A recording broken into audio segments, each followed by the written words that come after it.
Kia ora tātou. Ko taku mihi tuatahi kia koutou, nau mai haramai ki tō tātou whare nei, tēnā rā koutou. Ko taku mihi atu ki te mana whenua, te Aotearoa ko taranaki whānui hoki, nō reira tēnā koutou. Kei te mihi atu hau ki te hunga mate, haere, haere, haere atu rā. Kua hui tahi tātou kia maumaharatia a Peter I oki ai, atu ai I tōna tau tua ngāhuru kua ngaro atu ki te pō. Ka huri au ki te hunga ora, e mihi ana hau kia koe Liz, tēnā koe. Tēnā koe ki tō whānau, ki tō o raua mokopona, o raua tamariki hoki, ka nui te aroha. E huri au ki a koe hoki te Honourable Luamanuvao Dame Winnie Laban, tēnā koe. He tino miharo ki te whakarongo au, ka te haramai koe ki te tautoko, te kaupapa o te pōnei, ki te kōrero hoki, nō reira tēnā koe. Ka huri au ki ngā tangata,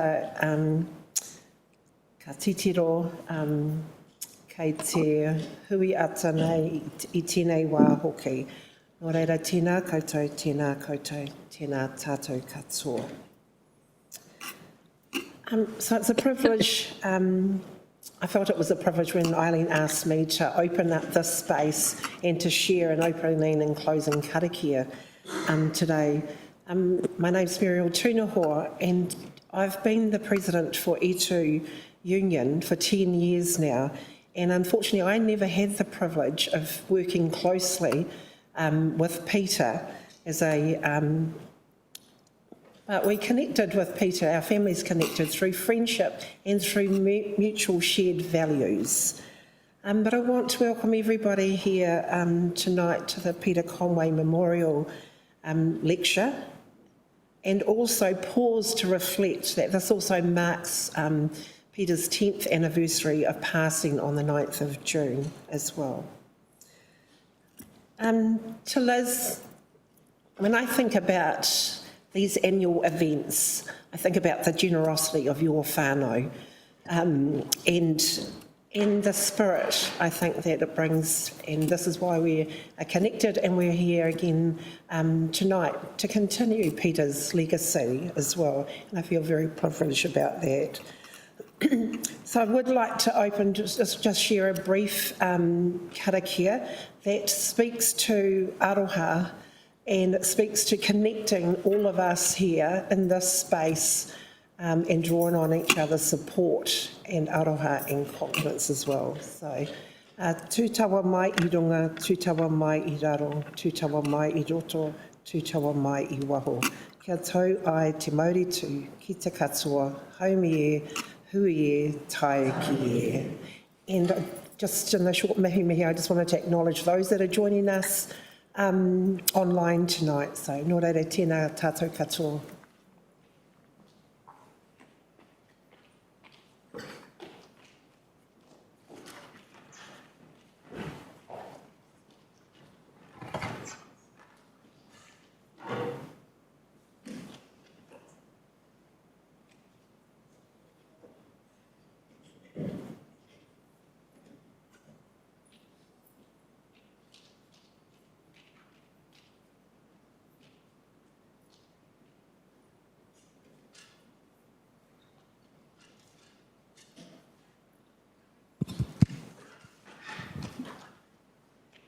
Tēnā koutou katoa, ko Eileen Brown te Wingawa. Thank you, Muriel. And I join with you in greeting people, greeting you here and greeting the people online. The job that I've got to do is just tell you about the emergency procedures, but I do want to acknowledge that this is the 10th Union Aid lecture, memorial lecture for Peter, who was our much beloved friend, comrade, a union leader, and a trustee, one of the first trustees of Union Aid. So this Union Aid lecture series has been established to honour his memory, to honour his mahi, and to honour his huge commitment to working people in New Zealand, in the Pacific and internationally. So just before passing over to Barbara Williams, who's the Deputy Chair of Union Aid, just something about some emergency and housekeeping procedures. Starting with the important things, wharepaku, loos are through this door and go straight ahead and to your left. So just that's the important first stop. Exits to your, the exits clearly marked, both sides, and up the top there are exits both sides too. So in the event of a fire, unlikely event we expect, you'll hear a continuous sounding of the fire alarm, and if you hear that, then leave the building as quickly as possible through the marked exits, at either the ground floor or the mezzanine floor. And the assembly point is on Bunny Street, outside the old government buildings. If you felt an earthquake, drop, hold and cover as best you can, given the circumstances. And if you're unable to do this, just cover your neck and head.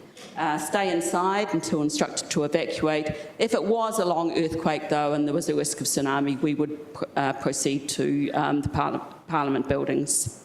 So that's all the emergency and housekeeping procedures, and I'll pass over to you, Barbara.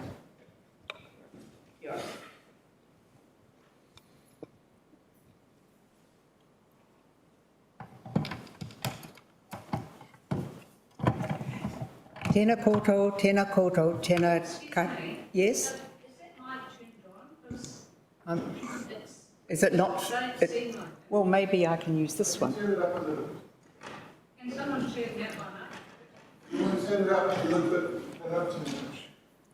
So, just speak. Speak, right? Yes. I'll speak. Ko Barbara Williams, Deputy Chair, Union Aid, tōku ingoa. I have... Is that right? Is that better?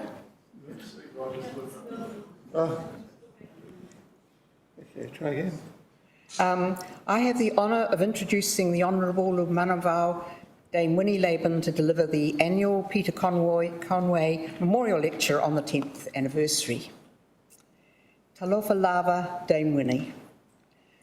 Luamanuvao Dame Winnie has given a lifetime of service in all aspects of her career, from her earliest days as a social worker through to her years as a Member of Parliament and Minister of Pacific Island Affairs, most recently as Assistant Vice-Chancellor Pasifika at Victoria University of Wellington, Te Herenga Waka.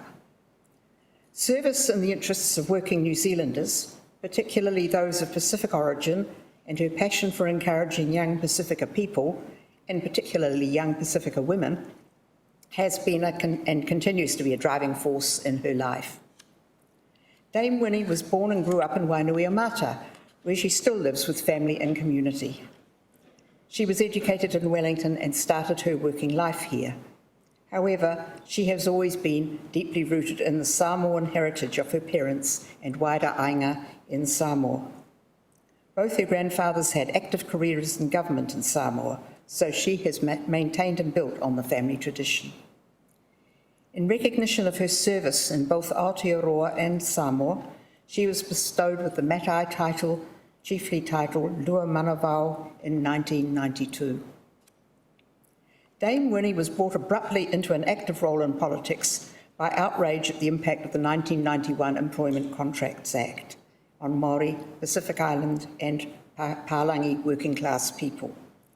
This became deeply personal when an uncle lost his job with no warning or redundancy when the factory he was working at in Wainuiomata closed. It was around this time that Dame Winnie built strong links with the CTU, including with Peter Conway. The Pacific community had been urging her to stand for Parliament for the Labour Party for some time. So in 1999, she stood as a list MP, becoming New Zealand's first Pacific Island MP. I recall with the pride I felt when I saw her standing to deliver her maiden speech. This began a parliamentary career that spanned just over 10 years, including latterly as Minister of Pacific Island Affairs.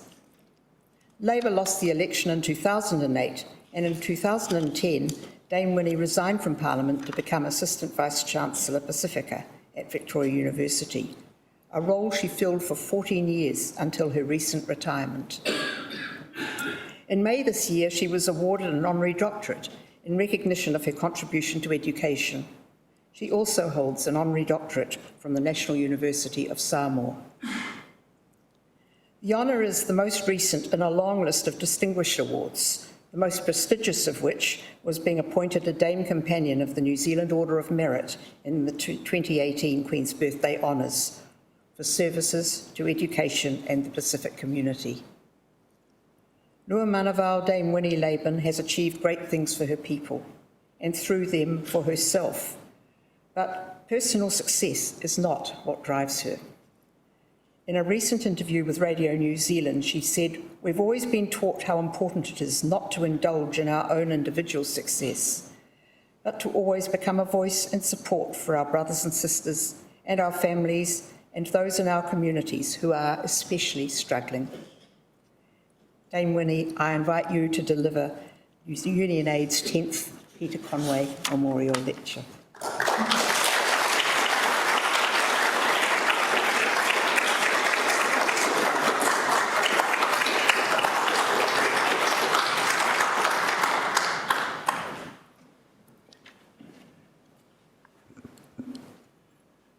Can you hear me?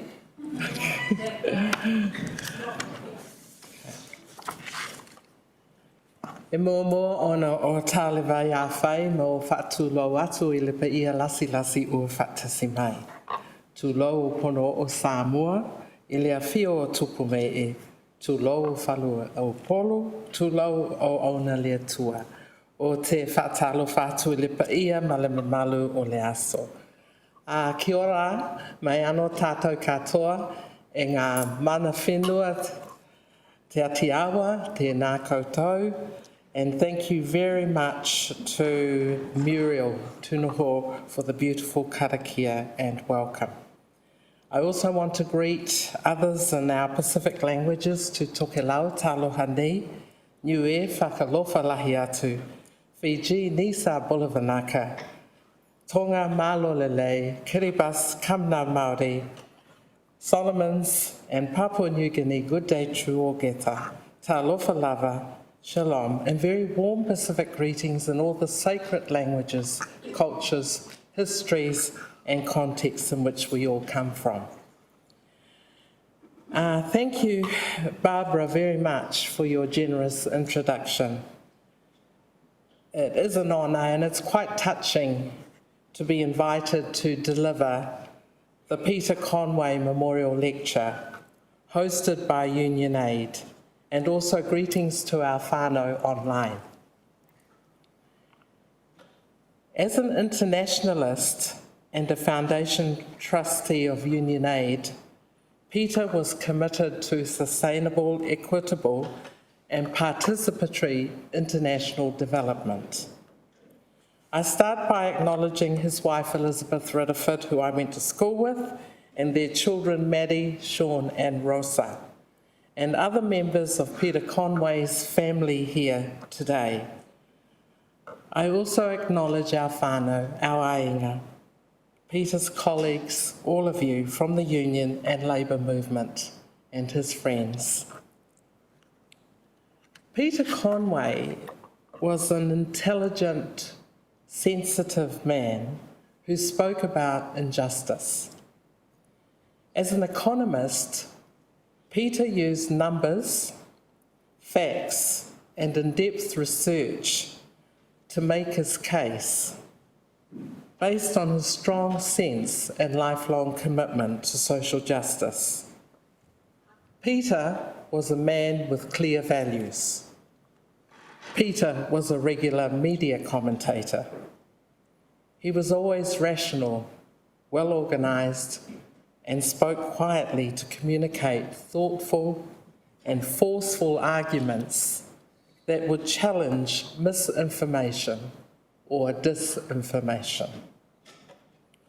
Peter Conway was a strong supporter of women, Māori, Pacific, all minority groups and others from marginalised communities. He was fearless in his advocacy for our union movement. The only person that Peter was afraid of was Auntie Liz. Auntie Liz Smith Lilo's Service and Food Workers Union. Shut up and get out and organise. But I guess we were all a little afraid of Auntie Liz.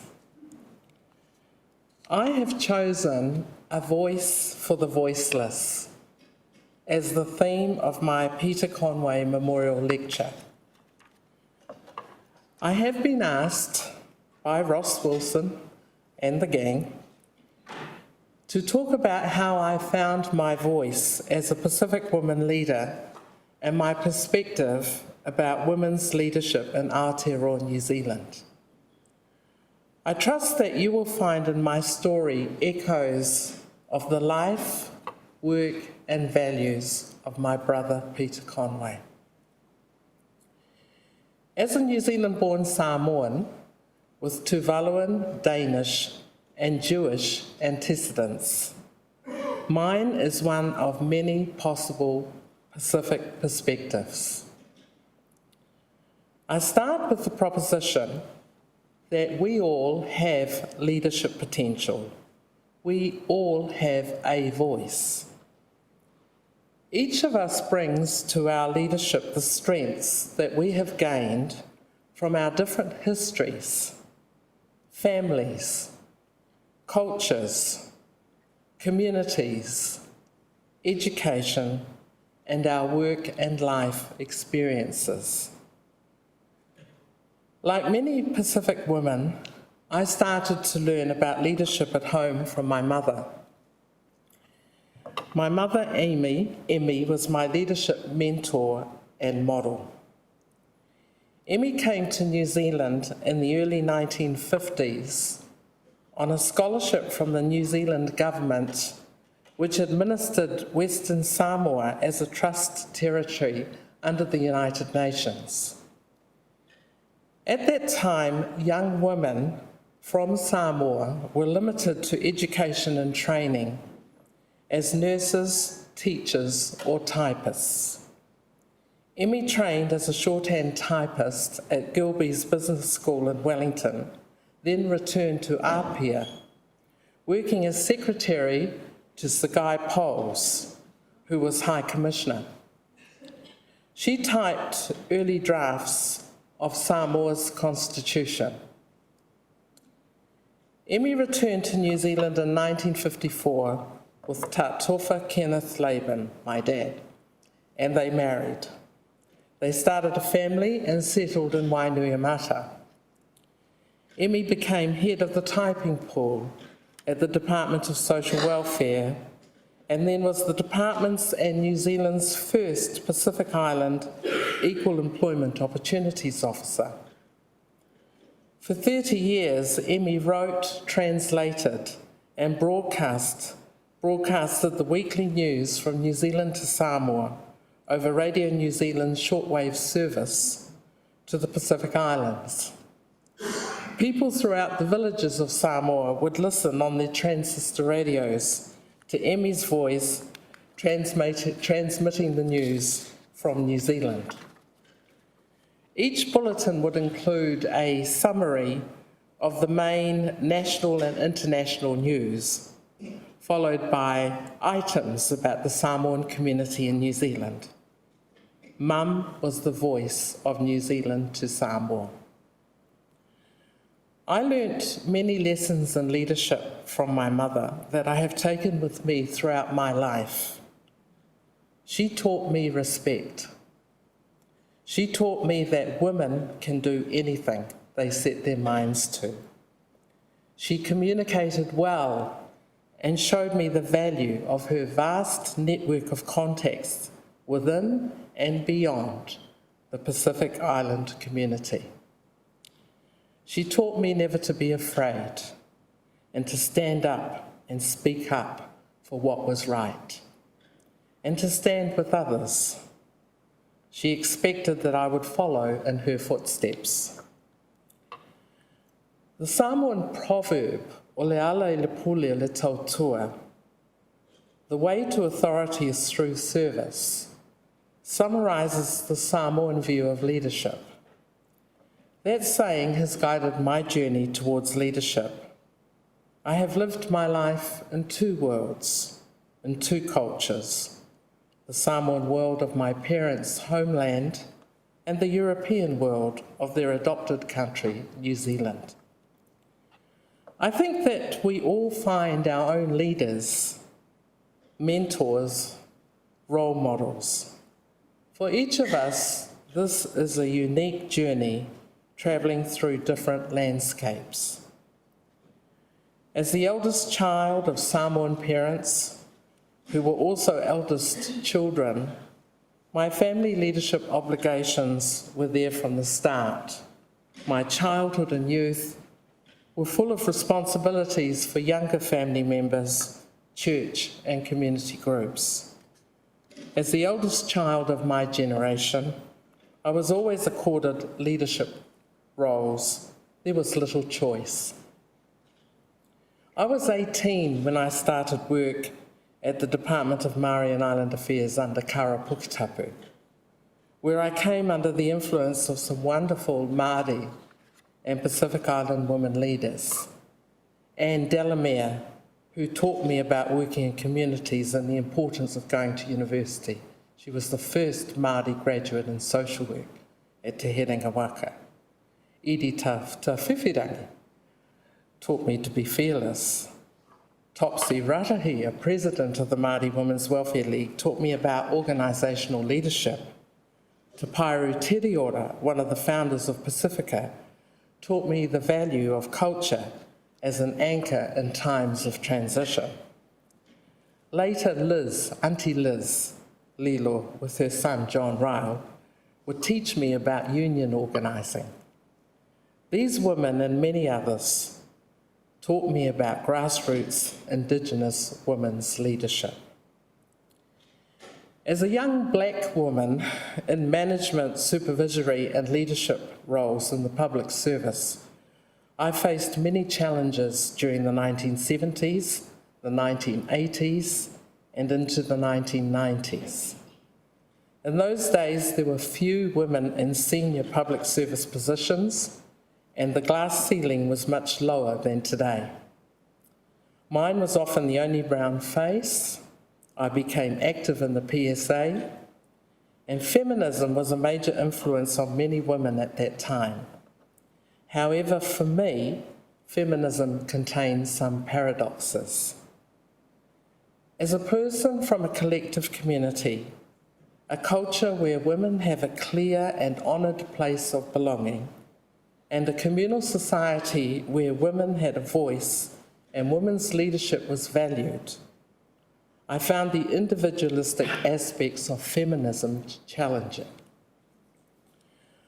Ironically, one of the biggest challenges I had to face was from other women who felt that they had to compete against their sisters to get ahead.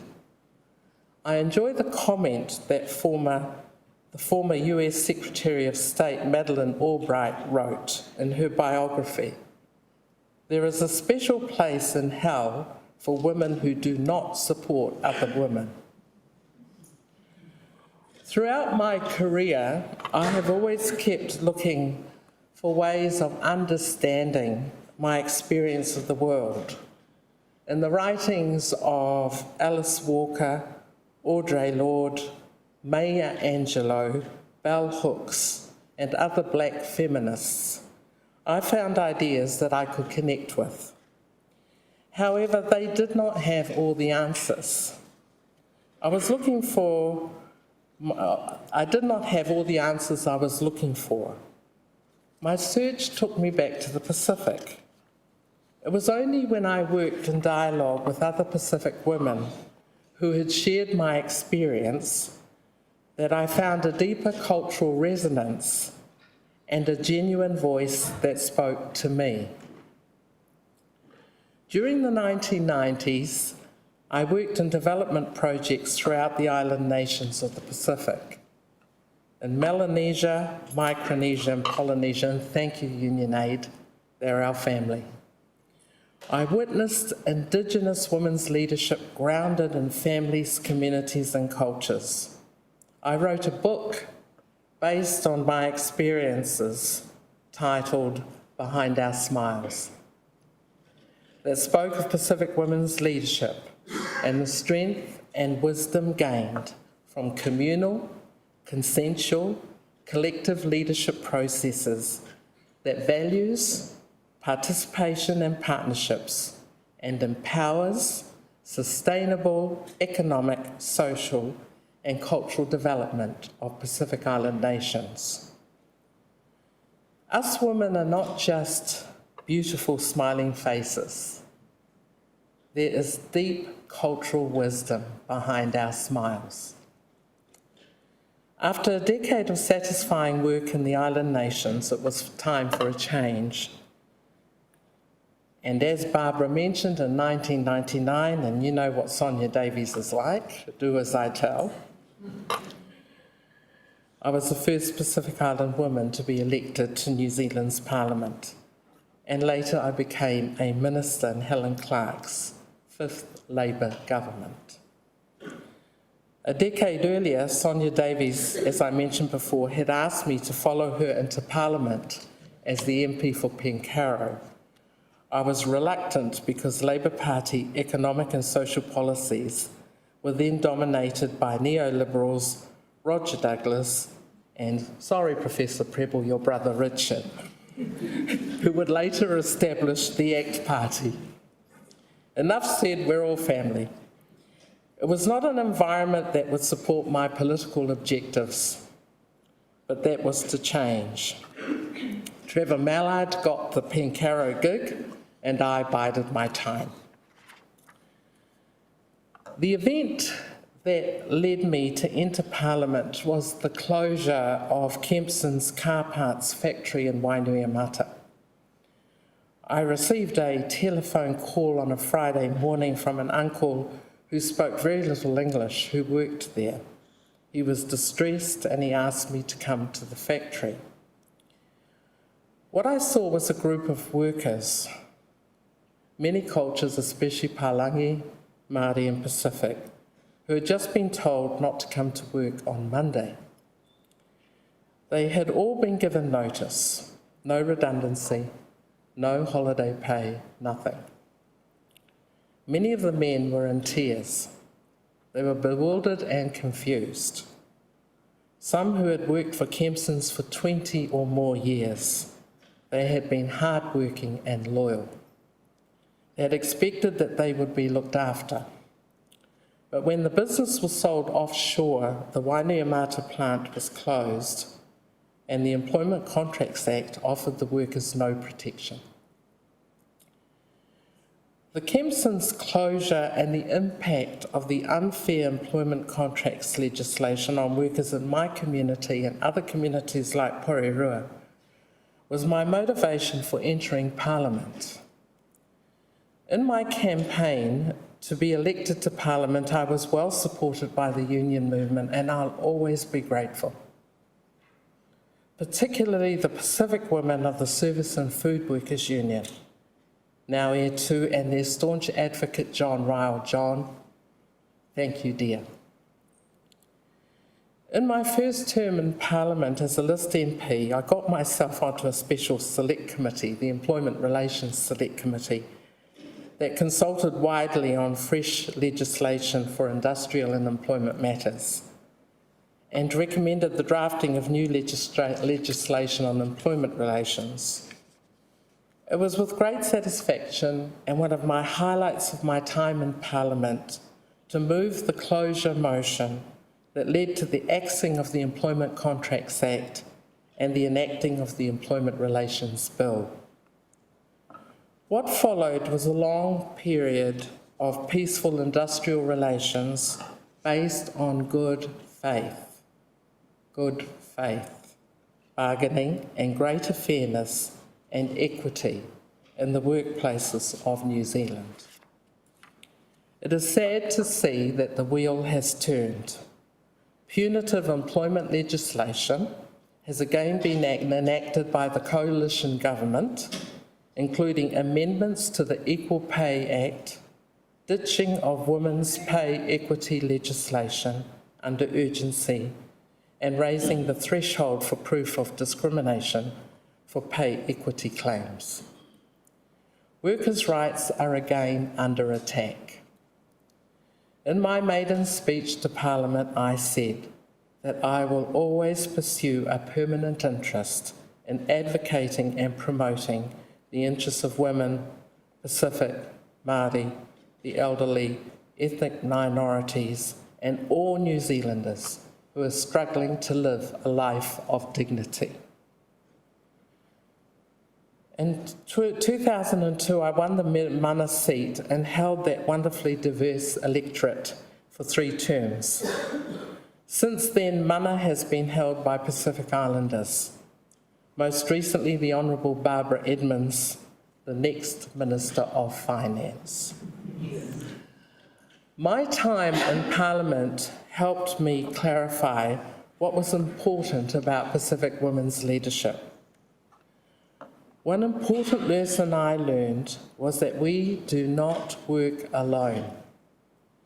As Pacific Island women, we work, grow and learn best in groups with others and in our communities. That is a lesson that all women and men should understand. Pacific people come from collective cultures. We work best together, and we can change the institutions we serve so that they reflect our Pacific Island cultures and values. New Zealand is bicultural and increasingly multicultural.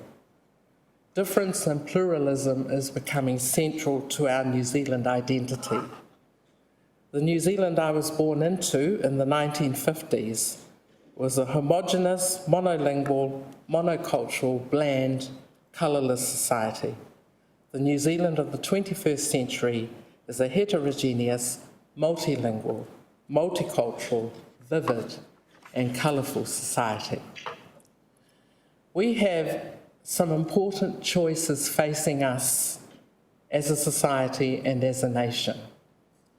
We can choose to celebrate difference, diversity and pluralism and deal with the excitement and tension that goes with that choice, or we can try and ignore difference and diversity and say that we are all the same. As a woman of the Pacific and a very proud New Zealander, I will always advocate for celebrating difference, diversity, pluralism and inclusion every time, because they are the keys to retaining our cultural, social and spiritual values. I just wanted to acknowledge all the SMSM nuns that are online. Thank you, Sister Catherine Jones. As a Samoan, I know my community is based on families and extended families, ainga and ainga potopoto, whanaungatanga. Our community in turn is based on the Samoan values of alofa, aroha, whaalo, respect and anganga. Love, respect, relationship, reciprocity and spirituality are key. These values are demonstrated through service, tautua, service to family, service to church, service to community, service to our nation, region and world. These are the values that guided me in my time in Parliament. When I left Parliament in 2010, I said that I will not be looking back. I did my best for more than a decade. It was time to move on. I used Pacific Island cultural values and processes to shape my work for 14 years, and I see some of my colleagues here, including the Vice-Chancellor, Nick, as Assistant Vice-Chancellor Pasifika at Victoria University, as Chair of the Governance Board of the Pacific Island Regional Public Service Commission's Whale, Patron of the Wellington Pasifika Business Network, Patron of Wellington Rugby League, and as a member of the Whale Malai Trust with Adrian Orr, who chairs, and whose mother is Cook Island, along with my other roles. I have found inspiration for my leadership in many places, in poetry, song, story, and in the lives of other women. Carlo Mila wrote a powerful image of Pacific women's leadership. We are navigating a new constellation mapped deep in your bones, an ocean of islands united. You dream us a sea of stars at our feet. During my career, I have listened to and talked with many international women leaders in Asia, Africa, Europe, the Americas, and our home, the Pacific.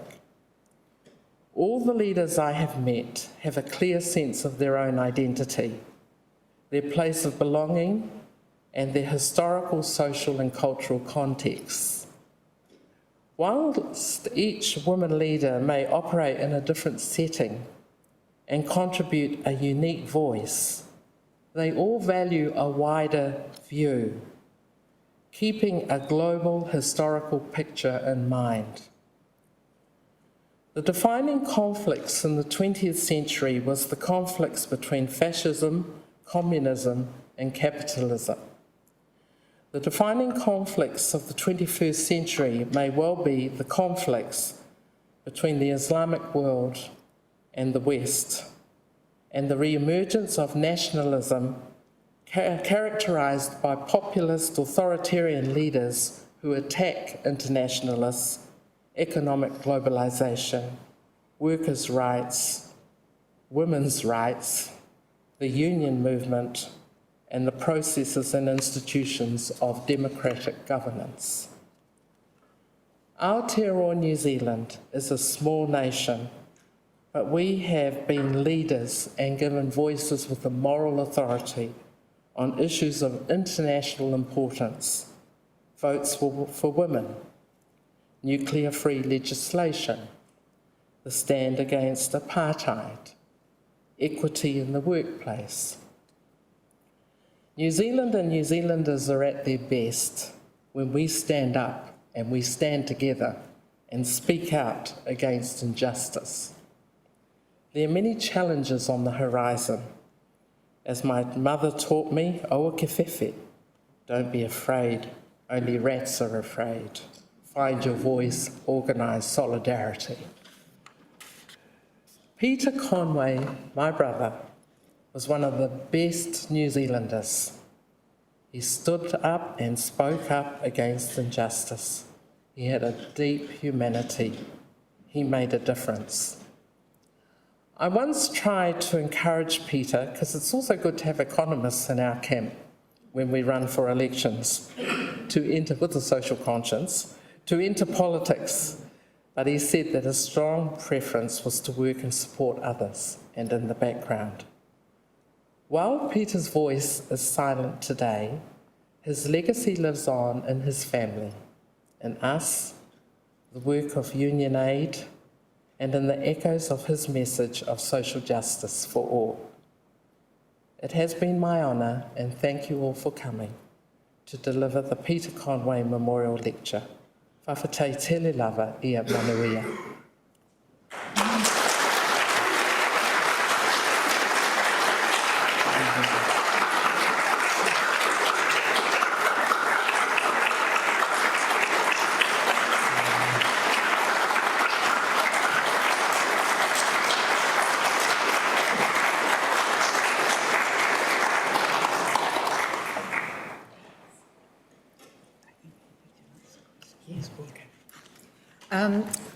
Thank you very much, Luamanuvao, Dame Winnie, for that very, very inspiring lecture. And I know that there will be many of you like me who found little points of identification with many of the stories you told.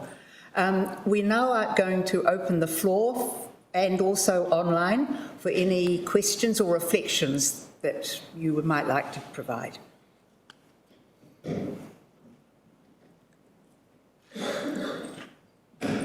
That's good.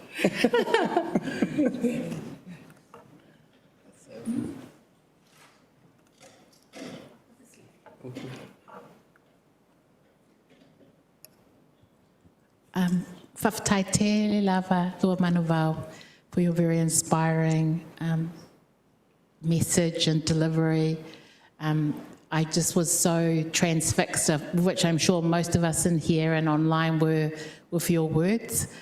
I think also as another black woman sitting in here, and just inspired by your words, and I'm sure many of us who understand the struggle and will, I think, as I mentioned before, the voice for the voiceless, and it's a reminder to just still maintain that courage and to just keep going forward. And I think you're just a beacon of light for today, first day of July, and very apt and just wonderful, and you acknowledging a lot of the people who've helped you, such as John Ryle, obviously Peter Conway, who I never had the honour to meet, but I feel like I know them better just by your words of wisdom and kindness that you've shared, and honouring your mother, because our mothers are always important. So thank you very much for sharing with those who aren't familiar with the ways Pasifika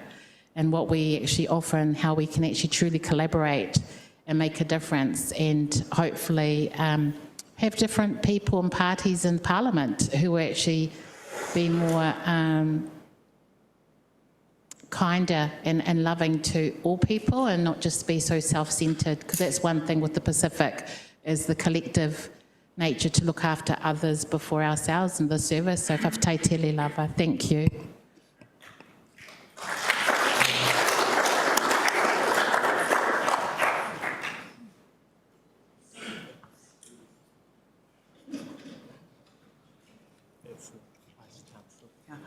Tala for lava, Winnie. Thank you for a beautiful lecture and a sort of wonderful exposition of the enormous contribution that you've made.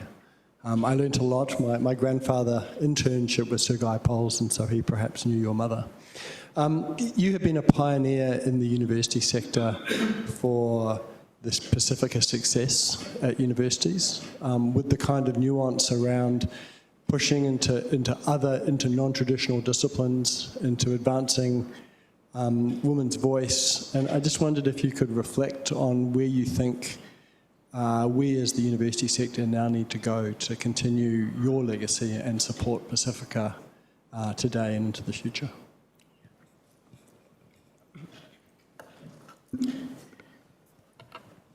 As you know, education and social justice is a huge passion of mine, because it's really important to embrace education and to be aspirational, whether it be a trade, whether it be a degree or a PhD. But it's important that we grow aspiration and success and can do in all the disciplines at university, and that, there's a line that I used to use with the students, because, some of our kids can get a bit, I think people say it's anxiety, sometimes it's too casual. And just to get that oomph, to work hard, to aim high, but to always embrace your values, that this is not about me, this is actually about our families, about our community, about our society, about those people who are not there. And through those values and through universities, because I know, Nick, you've been trying to encourage the university, and I see David Capey here, which is great, to be a venue, to have public debate, to counter misinformation and disinformation, so we can have the research, the data and the evidence, but real people's lives and what is happening, so that we can become a force to be reckoned with. And I know you're very supportive of that, and I think that's right. It's really important that universities engage much more as a place to have a public debate, for a safe place where people can come and listen to the arguments, ask their questions and make their own decisions. Talofa lava and kia ora anō, Winnie. My VUW sister. Behind every great woman I know, there's often a great man, and I know Peter. You've got your own Peter. Sometimes women. That's right, that's true. You've got your own Peter who supported you. Other than your mother, and no doubt Peter Conway, but is there another leader that you have admired, and why? Yeah. Well, Sonia Davies. You know, Sonia was a petite, relentless, consistent with her message and position and values. Mother Pabst at Erskine, who was the first woman in New Zealand to get a Masters of Law. And she was my history teacher, and she was 76 years old. She was fiery and very clear. She could have become a CJ, a judge, a lecturer at university in law, but she chose to work in a Catholic girls' school to encourage aspiration and education, but also with those values of generosity. And what my biggest fear is that I have nothing wrong with individualism. We all have bits of individualism, but that doesn't mean it's a value that is primary. It's really important that we're part of a wider family history and context, and it's really important that we value that. And so when I was guidance counsellor at Parkway College in Wainui, some of the Pākehā children said to me, you know, the Māori and Pacific kids are lucky they have a culture. And I go, but you have a culture. Oh, well, not really. And I said, well, you know, have you ever thought to make time to talk to your parents and to your grandparents on both sides and understand the journey of how they got to come here, what the stories were? We all come from histories and contexts and cultures. And we have a society that should be respectful of that and value that belonging, and value the fact that each of them have a contribution to make. And that's what New Zealand is good at. That's what the Pacific is good at. That is what Māori is good at. Tēnā koe, Luamanuvao. Tēnā koe mo tō kōrero. The question I've got for you is, what advice would you give to the next generation of Māori and Pasifika leaders stepping into public life or leadership roles? Yeah. I think that at the end of the day, well, I ran for Parliament in Mana, and Mana is not just Māori and Pacific people. You know, Mana is a diverse, like all the electorates in New Zealand. And I think people are looking for a leadership that has clear values, that represents policies that they really feel are essential, you know, and that they can trust. You know, it's also important not to jump on single issue things. You know, people are worried about their jobs. You know, they're worried about aged care and worried about the environment or climate change. So I think it's really important we have a balance, you know, and that you do your homework and you do your service. And Honorary, you're a classic example of that.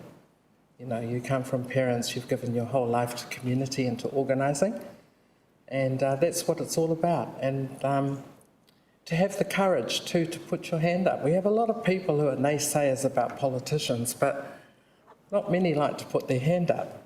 So we've got to, you know, we talk about whanaungatanga, manaakitanga. We've got to have a leadership that also listens and engages with many different groups and listen very carefully to what they have to say, so people can feel that that person I voted for is a person that I can trust and hopefully will deliver and should deliver. Yeah. Talofa lava, Winnie. It's lovely to hear you speak again. I was just reflecting that I've always loved hearing your deeply human-centred analysis, and I think we miss that. So yeah, I've really enjoyed that. A similar question to Anaru. I work in the union movement these days for the PSA, and it's a tough time for us. And I just wondered, you've been at this game and at these fights longer than I have. Could you share some reflections on resilience and what it takes to get us through the tough times so that we're ready to flower again when we have our moment again? Yeah. Well, you know, if you've sort of grown up and had a life where you've dedicated yourself to injustice and you take a stand, it's not often going to be welcomed with open arms. So it's really important to know your work, to do your research, you know, to be very clear about why you make the stand, what are the implications. But it's also important, I think, to have time out and have a family that's supportive, you know, and to look after your health and well-being, and to understand that, to keep the spirit alive, that this is what I represent, this is what I stand for, like Peter taught us, you know, and that's what's important. Talofa Winnie, Luamanuvao. My name's Amanda. We've met in the past. Just in terms of, I loved your presentation this evening, very inspiring, and it's great that your topic, a voice for the voiceless.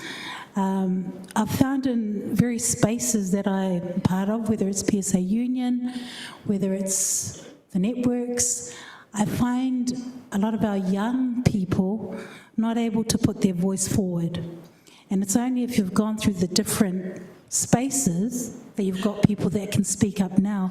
So just a suggestion, as in what would you suggest for our young people to find their voice earlier rather than later? I don't know, I'm just putting it out there, but thank you for the opportunity. No, I agree, because, you know, I talked to some of the young people in Samoa, you know, about climate change, and there's this kind of protest and da-da-da. I said, just reflect on whether you're achieving a difference, whether there's another way of getting people to hear you as opposed to it being too adversarial. Because we know from the union movement sometimes negotiation is not getting anywhere and people get upset, you know. So I think with particularly Pacific, you know, they're brought up a lot to respect their parents, to respect their elders and adults. And my thinking is that it's really important you work with the churches and the families to try and encourage an openness to talking and hearing their children. I mean, you can see some slight changes, but that's do as I say is still there. And I think just that quiet encouragement like we do of participatory development workshops where we can hear the different voices and create a space, and to say that, you know, your children also, you know, have a view and have knowledge, and it works both ways in a respectful environment. So I think encouraging that would be really important. Yeah. I have a question from Ladine Malifa online. Malolava Luamanuvao. Thank you so much for your presentation. Thank you for your mahi and your service, not only for New Zealand, but for our people. Your mother is related to my mum, Leuma, and I loved hearing about her story and being the voice for New Zealand in Samoa. My question for you is, how do we empower and equip women in Pasifika to rise up? Rise up is very spiritual. You know, Maya Angelou says, and still I rise, and still I rise. You know, we've got, I often say when Kim Hill interviewed me when I first got into Parliament, where does your strength come from? And I was thinking a lot of the women in my family, like my grandmothers and great-grandmothers, were formidable, about some of the strong women that have enabled other women to come through. I think it's the sharing of those stories, but the encouragement. Like, I'm a great believer in succession, you know, and I think that a lot of us have a lot of wisdom and are in a position where we can mentor the younger generation to come through and give them the confidence, you know, and some are not ready and some are ready. But I think the mentoring, the support from people who you trust, the importance of the wisdom of people who have fought the hard fight is all good, and that needs to be encouraged. Hello, for Winnie. I hold the microphone so I get to ask a question as well. I was inspired to hear about your work with women in Pacific Island states. As you know, the representation of women in Pacific parliaments is the lowest in the world, and some countries stubbornly have 0 women in their parliament. Could you give some advice about how you think that might be overcome? Because obviously women in the Pacific are leaders in their communities, they're market entrepreneurs, they're influential in the church, but it doesn't translate into the seats at the table of power. Yeah. Well, and that's absolutely true what you said. You know, even judiciary jobs and chief justices in the Pacific, I think we've only got 2, including CJ Helen Wilkerman from New Zealand. You know, one of the areas that we need to work with the Indigenous groups in the region is this line, it's my culture. So you can't do it or you can't question it. And I think we need to open up conversation more to have a discussion about what do you mean by culture, and why not your daughters, your sisters to aspire, you know, to be in charge or to run for parliament. And a lot of those conversations need to take place with those communities. And I think to eliminate these arguments that a woman's place is still there, but we need to challenge that, and we need to say no, that is not so. The world is evolving, culture evolves, and even if you look at the culture of Marshall Islands, many countries in the Pacific have matrilineal arrangements, and so you can point to some of that as well. And New Zealand's a good example of women, you know, of their commitment to women in many of the influential positions. But it's really important that men see that they bring not just a woman, but a value add and a perspective that also can complement them and them complement the women. Thank you very much, Luamanuvao. I would like to invite Liz briefly, if she would be happy to do that. Thank you.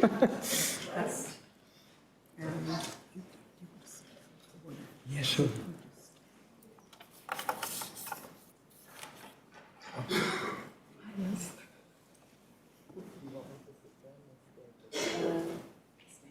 Okay, all right.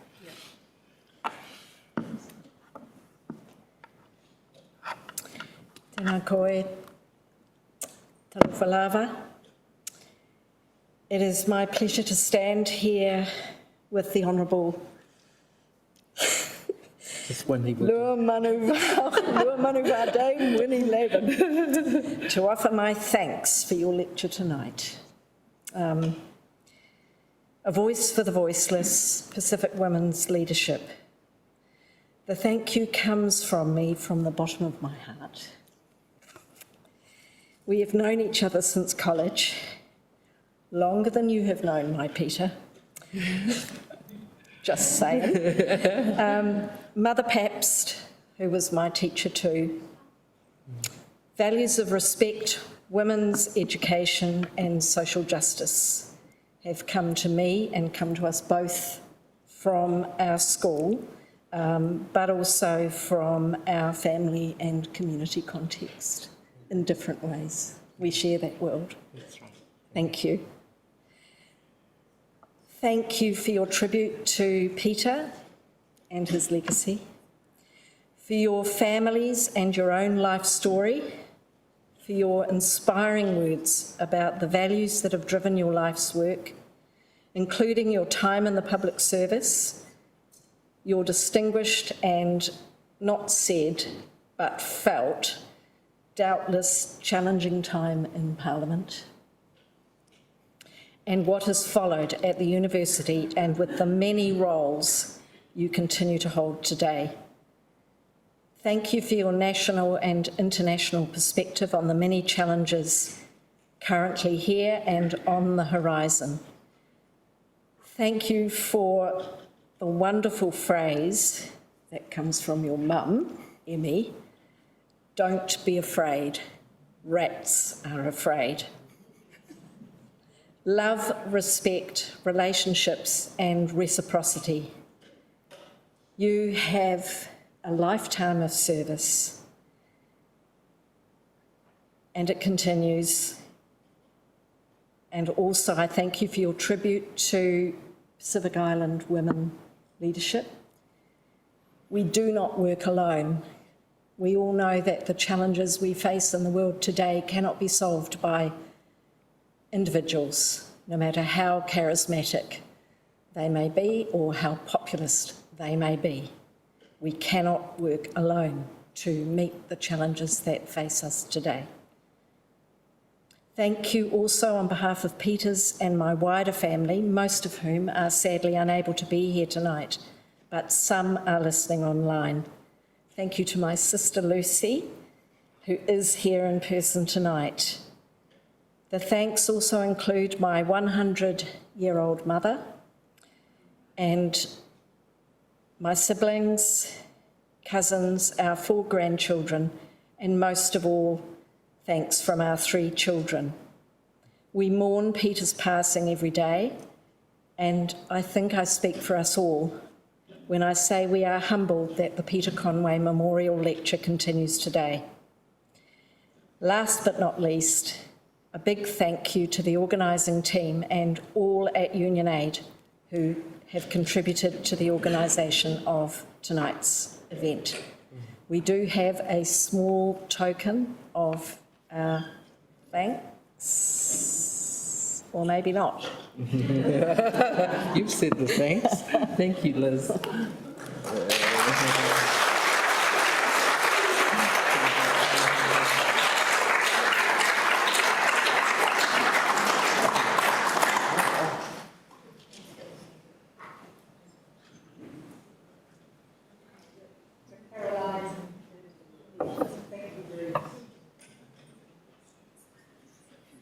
Yes, sure. Thank you, Liz.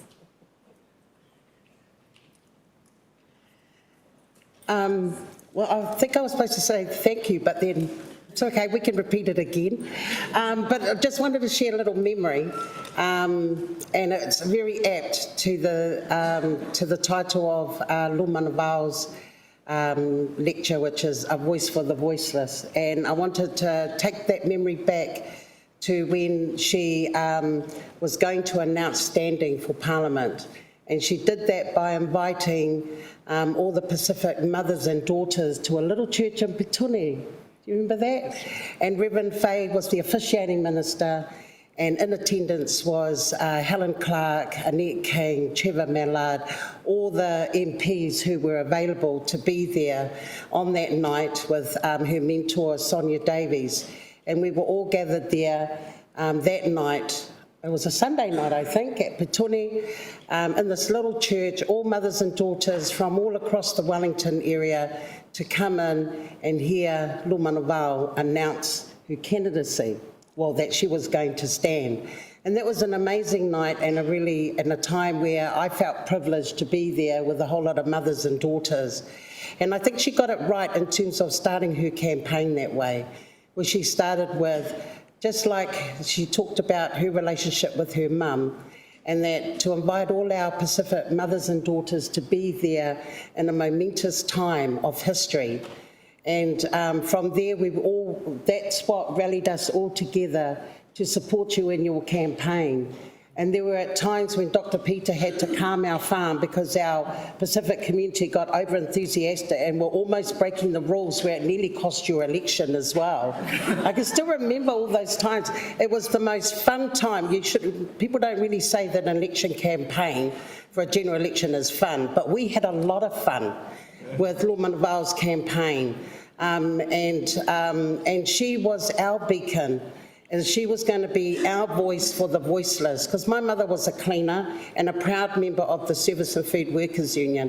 And also Auntie Liz rallied all of us young ones to support our mums, but also rallied all of us together to be in spaces that was new to us. which is in the political arena. I mean, we're political in the church, but this was a different ball game for all of us. And the proudest moment was all the mums and daughters standing together when you got into Parliament, when you won the mana seat, and then we all got to go to hear your maiden speech. And even when you were in the House, you didn't forget us. We were at every celebration, every event, and also we were there along with our mothers, who are now gone, and you and your mum really demonstrated that strong partnership that we all aspired to, but we also followed as well. And you are, and you still are, the voice of the voiceless. We are. We are. And we're really proud. We've always been proud of you. You know, someone asked a question about the young ones. Well, we started with our mums. We were only young. We were only in our 20s and 30s. I mean, and we were doing things that, we were in spaces that we never thought we would be in. But that was about building our knowledge, building our understanding of the political world, and also playing the game. And I mean, we had that, but I think you expanded our horizons a lot more. So to you, Luamanuvao, I want to say, acknowledge you and thank you for the pathway that you have created before you went into Parliament, while you were in Parliament, and even till now. So I just want to acknowledge you and thank you for your presentation today, and all those who are here and all those who are listening online as well. I know that you don't stop, we don't stop. The work is never done, even though we say we retire, but that's no such thing with people like yourself. So, we retire when we die. Yes, when we close our eyes. So thank you very much.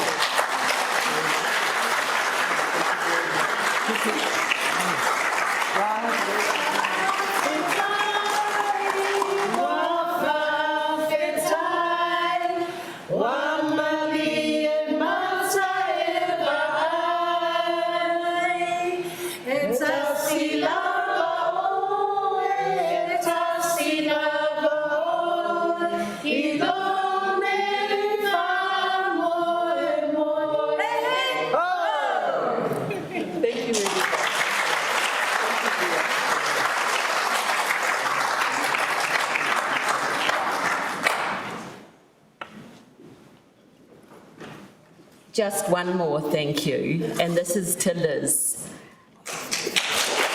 We just acknowledge the anniversary of, the 10th anniversary of Peter, and just your generosity and your kindness and love to Union Aid. So these are from Union Aid to you at this special time. Thank you.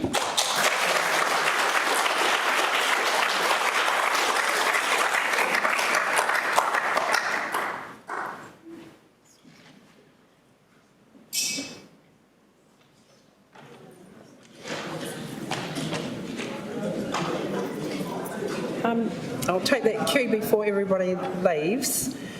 Oh, sorry, is it Barbara? Yeah.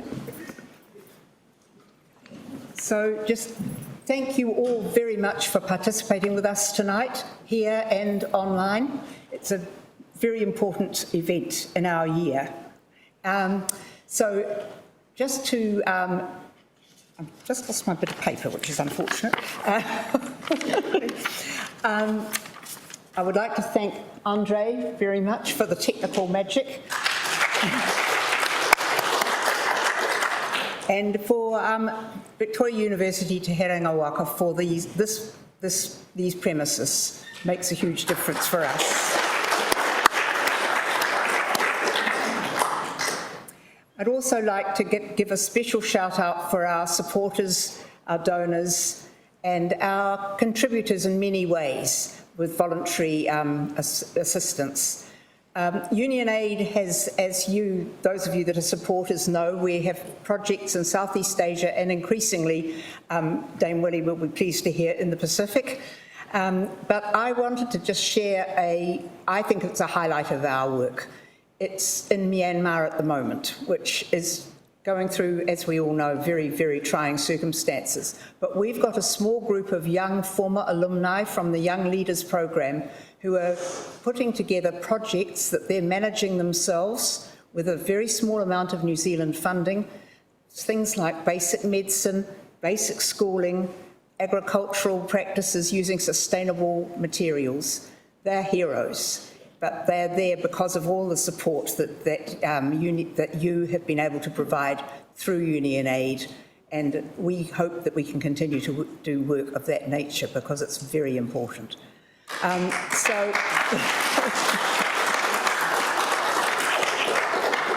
So we look forward to seeing most of you at our next event. I'm not quite sure when that is or what it is, but it will be fun. So thank you very much for tonight, and whaafatai.